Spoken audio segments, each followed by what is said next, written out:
Assalamu alaikum students, I hope you are doing great. Welcome back to another lecture which is lecture number 7 and the topic is intermediate states of matter. Okay, intermediate states of matter को discuss करने से पहले आप सबसे request करूंगी कि अपने पास एक नोटबुक और पेन रखें ताकि आप मेरे साथ नोट डाउन करें और अंडरस्टैंडिंग बेहतर हो सके। और अगर आप चैनल पे नए हैं तो प्लीज चैनल को सब्सक्राइब कर लें और अपने फ्रेंड्स और फैमिली के साथ शेयर कर लें। Thank you. ओके, चलते हैं लेक्चर की तरफ। तो इंटरमीडिएट स्टेट्स ऑफ मैटर जैसा कि हमारा आज का टॉपिक है, टॉपिक को स्टार्ट करने से पहले अगर हम थोड़ा सा प्रीवियस नॉलेज रिकॉल कर लें तो ज्यादा बेहतर होगा। अच्छा जी, लास्ट 2 लेक्चर्स में हमने पढ़ा matter. What is matter? Anything that has mass and occupies space is called matter. कोई भी चीज जो वजन रखती हो या जगह घेरती हो उसको क्या कहते हैं? मैटर। अब 3 प्रिंसिपल स्टेट्स ऑफ मैटर हमने पढ़ी, solid, liquid and gas. 4th one हमने पढ़ी जो कि आगे गैस से ही नेक्स्ट फॉर्म थी, that was plasma. Actually these 3 are principal states of matter. Okay, अच्छा जी, अब अगर हम देखें 3 प्रिंसिपल स्टेट्स तो हैं हमारे पास। अब इन 3 प्रिंसिपल स्टेट्स के दरमियान इंटरमीडिएट स्टेट्स हैं। इंटरमीडिएट स्टेट्स को समझिएगा बच्चे, एक आपका होता है मैट्रिक, एक होता है मैट्रिक, इंटरमीडिएट FAFSC लाइक, ठीक है। और उसके बाद आपका होता है ग्रेजुएशन या बैचलर जिसको आप कहते हैं, ठीक है।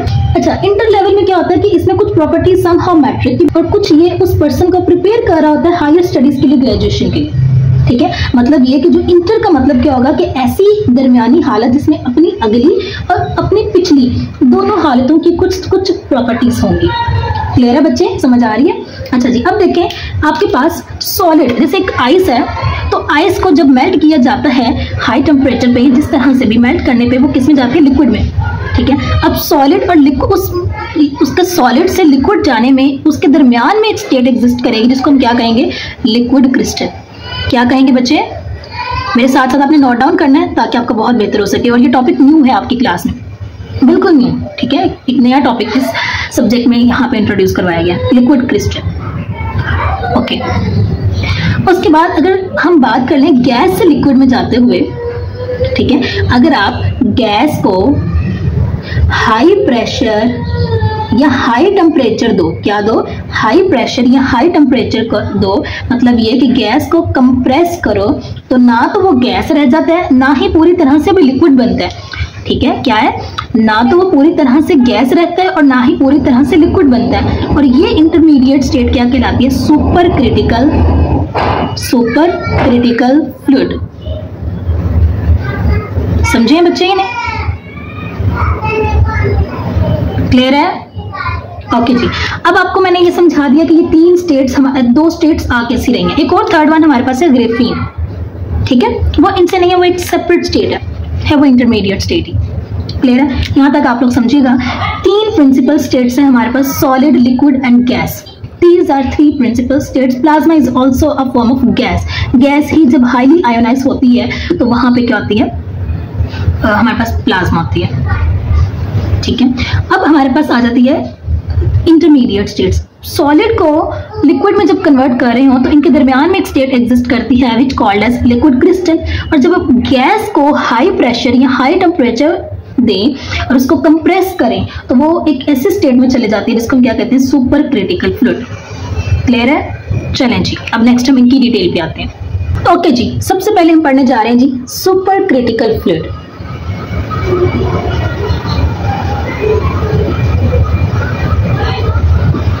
ठीक है, इंपॉर्टेंट पॉइंट्स आपने इसके नोट डाउन करते जाना। अ हाईली कंप्रेस्ड स्टेट, जैसे कि मैंने आपसे कहा कि जब हम गैस को हमने हाई प्रेशर प्रोवाइड करना है और यहाँ से हाई टेम्परेचर प्रोवाइड करना है, तो हाई प्रेशर हाई टेम्परेचर देने पे ये गैस किस में कन्वर्ट हो जाती है? एक सुपर क्रिटिकल फ्लूइड में कन्वर्ट हो जाती है। ना तो वो गैस रहती है और ना ही वो पूरी तरह से लिक्विड में चेंज होती है। That's called your super critical fluid. तो ये स्टेट किस में एग्जिस्ट करती है? Exist between gas and liquid, ठीक है। अब ये है तो क्या है? फ्लूइड, मतलब एक तरह से है liquid but it's a super critical fluid, not properly liquid, ठीक है, पूरी तरह से नहीं है, लेकिन है कि समहाउ एक सेमी फ्लूइड हम इसको कह सकते हैं या सेमी लिक्विड कह सकते हैं, ठीक है। तो यहाँ पे अगर इसके यूज की बात की जाए तो ये यूज्ड एज अ सॉल्वेंट, ये वो सॉल्वेंट है, ये उन जगहों पे एज अ सॉल्वेंट काम करता है जहां पे use as a solvent when ordinary solvents, ordinary मतलब जब बाकी सॉल्वेंट्स लाइक जहां पे पानी नहीं काम कर रहा, जहां पे एथेनॉल काम नहीं कर रहा, when ordinary solvents do not work, ये वहां पे एज अ सॉल्वेंट काम करते हैं जहां पे आम सॉल्वेंट्स जो है वो काम नहीं करते, ठीक है। ये क्या कर सकते हैं, it can dissolve polar and non polar both, ठीक है। यहाँ पे जब हम एज सॉल्वेंट यूज करें तो हमारे पास लाइक डिसॉल्व लाइक के प्रिंसिपल को खास यहाँ पे वैलिडिटी नहीं दी जाती, it can dissolve polar and non polar both, okay. ये है सुपर क्रिटिकल फ्लूइड की डिटेल, आप लोग स्क्रीनशॉट ले सकते हैं, बेहतर ये कि आप साथ साथ नोट डाउन करते हैं, ओके। हाईली कंप्रेस्ड स्टेट, जो कि आपने गैस को कंप्रेस किया था तो तब आपने अटेन की थी, it exist between gas and liquid, okay. Now it is used as a solvent when ordinary solvents do not work. When ordinary solvents do not work, it can dissolve polar and non-polar both. Okay जी. Okay जी students. तो next है हमारे पास second liquid crystal.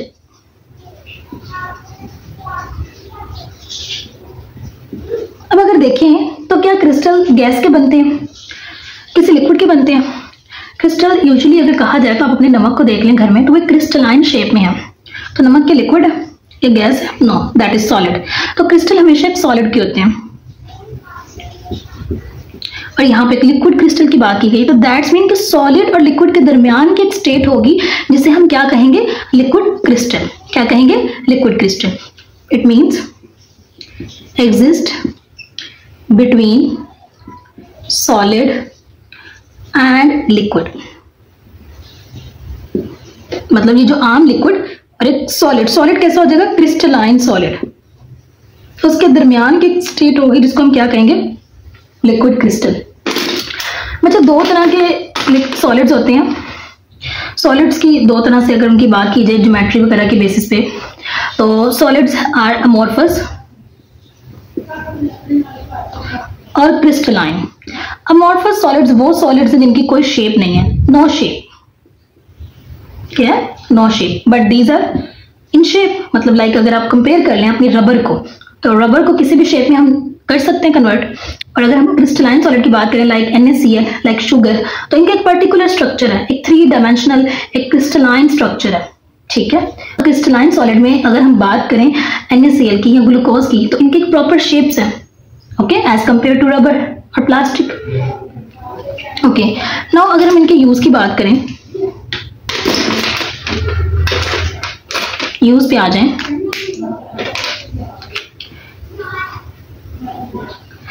Use इसका सबसे पहले आ रहा है जी LCD, ठीक है। यूज किस पे आ रहा है, अगर आप LCD देखें तो इसकी फुल फॉर्म है liquid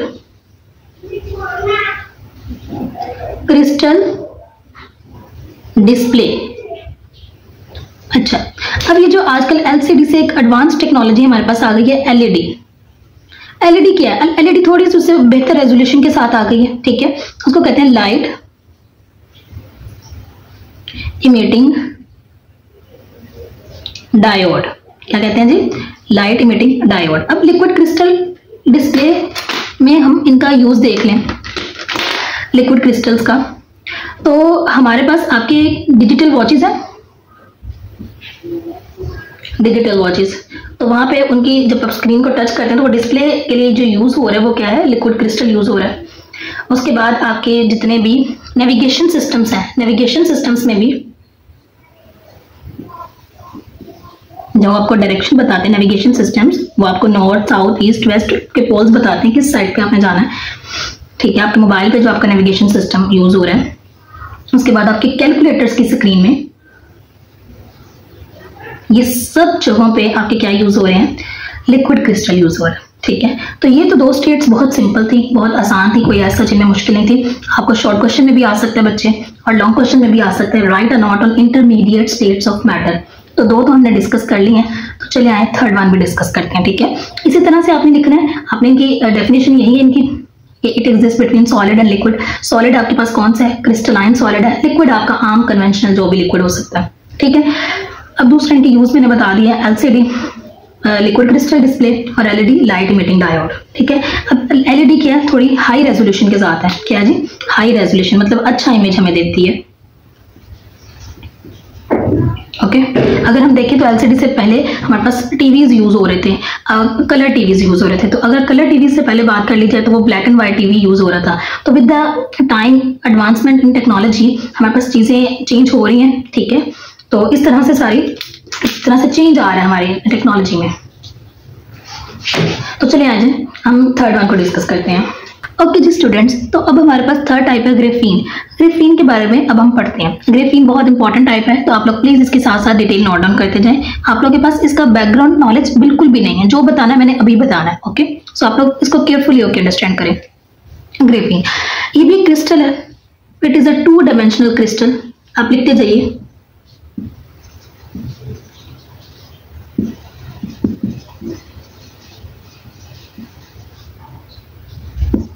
it is formed by single layer। ये बात आपको बहुत केयरफुली याद रखने वाली है, सिंगल लेयर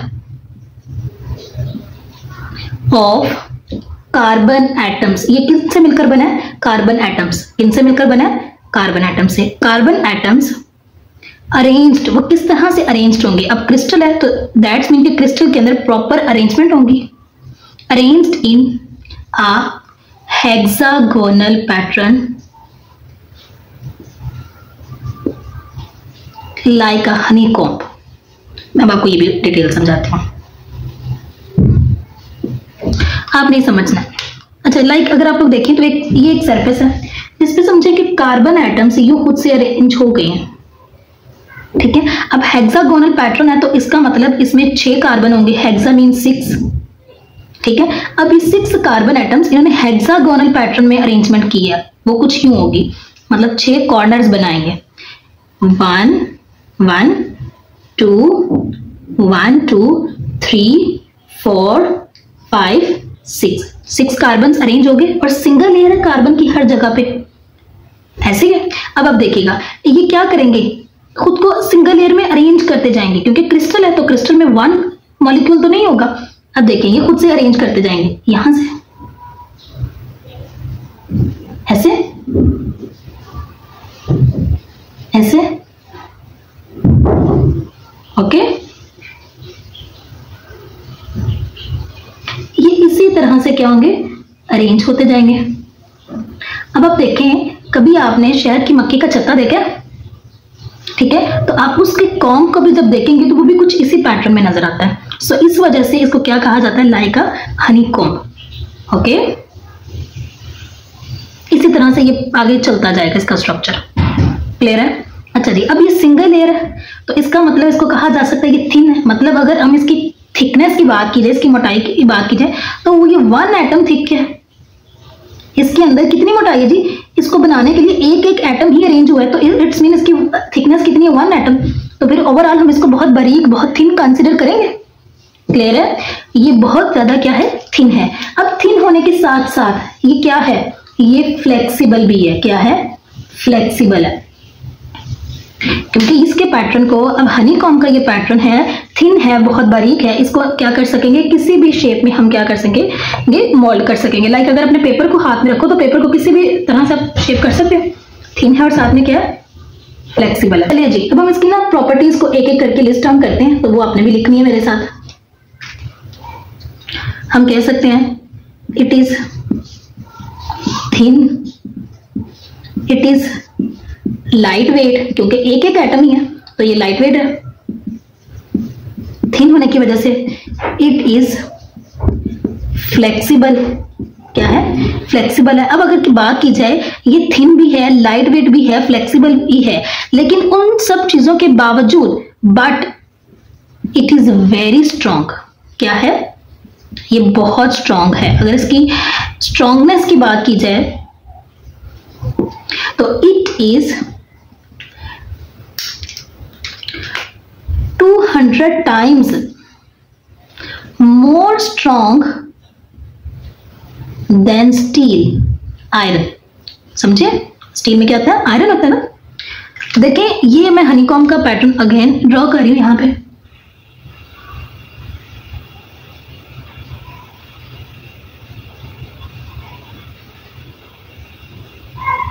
ठीक है।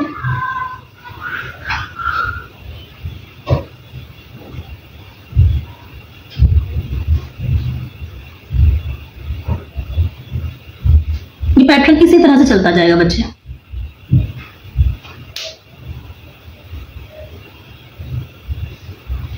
ठीक है, अब देखें it is 200 times more strong than steel, ये बहुत स्ट्रॉन्ग है। तो इसका मतलब है अगर ये बहुत स्ट्रॉन्ग है तो ये रेजिस्ट कर सकता है, मतलब इट इज मैकेनिकली रेजिस्ट। अगर कोई चीज इसको नुकसान पहुंचाने की कोशिश करेगी तो ये उसको क्या कर सकता है, रेजिस्ट कर सकता है। It is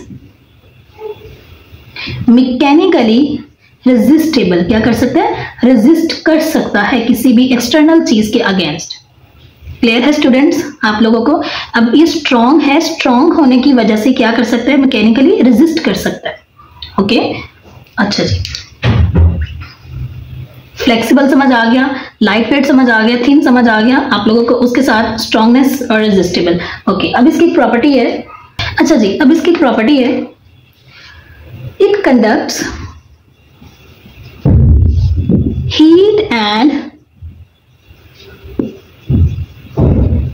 electricity very well, मतलब a good conductor of heat and electricity हम इसको कह सकते हैं। वो क्यों, अब देखिए अगर मैं इसकी डिटेल आपको समझाने पे जाती हूँ ना कि क्या प्रॉपर तरह से, अब ये देखें कि ये ना कार्बन का हेक्सागोनल पैटर्न है। तो कार्बन का जब हेक्सागोनल पैटर्न है तो वहां पे अब ये याद रखें कि इलेक्ट्रॉन्स मौजूद है। कौन मौजूद है, इलेक्ट्रॉन्स। और इलेक्ट्रॉन्स कौन से हैं, फ्री इलेक्ट्रॉन्स मौजूद हैं। तो जब भी किसी सॉल्यूशन के अंदर, किसी सिस्टम के अंदर फ्री इलेक्ट्रॉन्स मौजूद होंगे तो उन फ्री इलेक्ट्रॉन्स की वजह से क्या होगा, उन फ्री इलेक्ट्रॉन्स की वजह से वहां पे क्या होगी, इलेक्ट्रिसिटी कंडक्ट होगी और बहुत अच्छी इलेक्ट्रिसिटी कंडक्ट होगी। क्लियर है, क्या होगा, वहां पे इलेक्ट्रिसिटी कंडक्ट होगी और बहुत अच्छी इलेक्ट्रिसिटी कंडक्ट होगी। इसी वजह से ये बहुत अच्छा कंडक्टर है हीट एंड इलेक्ट्रिसिटी का। ये आपके इलेक्ट्रॉनिक फ्यूल सेल्स में यूज होता है। कहाँ यूज होता है, इलेक्ट्रॉनिक फ्यूल सेल्स, मतलब ये जो आपके बैटरीज और सेल्स वगैरह, वहां पे भी आपका ग्रेफीन यूज हो रहा है। ठीक है, अब इसका एक बहुत अच्छा यूज यहाँ पे भी है, ड्रग डिलीवरी। ये मैं आपको थोड़ा समझाती हूँ। अच्छा, ड्रग डिलीवरी क्या होती है, ड्रग डिलीवरी ये कि आपने एक पर्टिकुलर ड्रग है, मेडिसिन है, तो उसको अपनी बॉडी के टारगेट एरिया तक पहुंचाना है। तो ये वो काम बहुत अच्छा करता है। क्यों, देखें बहुत थिन है, ठीक है, बहुत रेजिस्टेबल भी है, ठीक है। थिन होने के साथ साथ अगर इसके सरफेस एरिया की बात की जाए तो ये सिंगल एटम की अरेंजमेंट में बहुत ज्यादा सरफेस एरिया इसका हो जाता है, क्योंकि ये क्या करता है, सिंगल एटम की फॉर्म में अरेंज करता है, तो इसका सरफेस एरिया बहुत ज्यादा हो जाएगा। अगर मैं यहाँ पे भी इसका स्ट्रक्चर ड्रॉ करना चाहूँ तो ये पूरे बोर्ड पे इसका स्ट्रक्चर ड्रॉ कर दूंगी, ठीक है। तो दैट्स मीन इसका क्या है, सरफेस एरिया बहुत ज्यादा है, थिन होने के साथ साथ इसका क्या है, लार्ज सरफेस एरिया। तो जब लार्ज सरफेस एरिया है तो जब हम इसको किसी टैबलेट के साथ इंड्यूस करवाएंगे तो ये उस टैबलेट को बहुत अच्छा अपने सरफेस पे अब्सॉर्ब कर लेगा, तो बहुत अच्छा अब्सॉर्ब कर लेगा। तो ये फिर उसकी क्या करेगा, डिलीवरी बहुत अच्छी करेगा। डिलीवरी अच्छी करने का क्या मतलब है, अब समझिएगा। एक पेशेंट है जो कैंसर का है, तो वो कैंसर की मेडिसिन ले रहा है, ठीक है। अब जहां कहीं बॉडी का जो पार्ट कैंसीरियस है तो हमारा मकसद तो वही है ना कि हमारी जो मेडिसिन है वो वहां तक जाए, उसको टारगेट करे। तो हमारा ये मकसद तो नहीं है ना कि वो जाके किडनीज को या लंग्स की तरफ जाए। तो इसी वजह से ग्रेफीन का यूज होता है। Graphene is the best drug delivery agent, कि ये हमारी जो मेडिसिन है उसको टारगेट एरिया तक डिलीवर कर देता है। सो ये इसका काम है, ड्रग डिलीवरी, ठीक है। ड्रग डिलीवरी भी आई होप आप लोग को समझ आ गया होगा। तो ग्रेफीन बहुत इंपॉर्टेंट टॉपिक है, तो ग्रेफीन बहुत इंपॉर्टेंट टॉपिक है। इसकी डेफिनेशन भी मैंने आपको समझा दी, बाकी इसके छोटे छोटे पॉइंट्स मैंने आपको समझा दिए, और ये मैंने प्रॉपर्टीज 4 से 5 हमने डिस्कस की है, और ये 2 इनके मेजर हमने यूज किए यूजेस। तो ये हमने इनके 2 मेजर यूजेस पढ़े हैं, ठीक है। इसके अलावा हमारे जो प्लेन्स हैं उनकी बॉडी पार्ट्स को कंस्ट्रक्ट करने के लिए ये यूज होता है, क्योंकि ये हमारे पास इसके अलावा ये दो बहुत इंपॉर्टेंट यूजेस भी हमने इनके पढ़ लिए। ये 2 बहुत इंपॉर्टेंट यूजेस भी हमने इसके पढ़ लिए। इसके अलावा अगर हम देखें तो ये हमारे प्लेन्स के बहुत इंपॉर्टेंट जो हैवी बॉडी पार्ट्स होते हैं उनको कंस्ट्रक्ट करने के लिए भी यूज होता है, क्योंकि हम देखें तो ये बहुत मैकेनिकली रेजिस्टेबल है। थिन है, उसके बाद फ्लेक्सिबल है। तो इनकी ये तो इसकी इन सब प्रॉपर्टीज की वजह से इसके बहुत वास्ट एप्लीकेशंस हैं। ठीक है, आई होप आप लोग को यहाँ तक क्लियर हो चुका होगा। Intermediate states of matter, very important long question and short questions as well. ठीक है, तो बहुत इंपॉर्टेंट ये टॉपिक है, तो प्लीज इसको लाजमी तौर पे आपने बहुत अच्छे से प्लीज आपने इसको लाजमी तौर पे बहुत अच्छे से अंडरस्टैंड करना है और इसको अच्छे से प्रिपेयर करना है। आई होप आज का लेक्चर आपको समझ आया होगा। अगर कोई प्रॉब्लम आई होप आज का लेक्चर आपको समझ आया होगा। अगर कोई प्रॉब्लम हो तो आप लोग कमेंट बॉक्स में मुझसे लाजमी अपनी क्वेरीज डिस्कस करें। I will answer you. Okay, thank you, Allah Hafiz.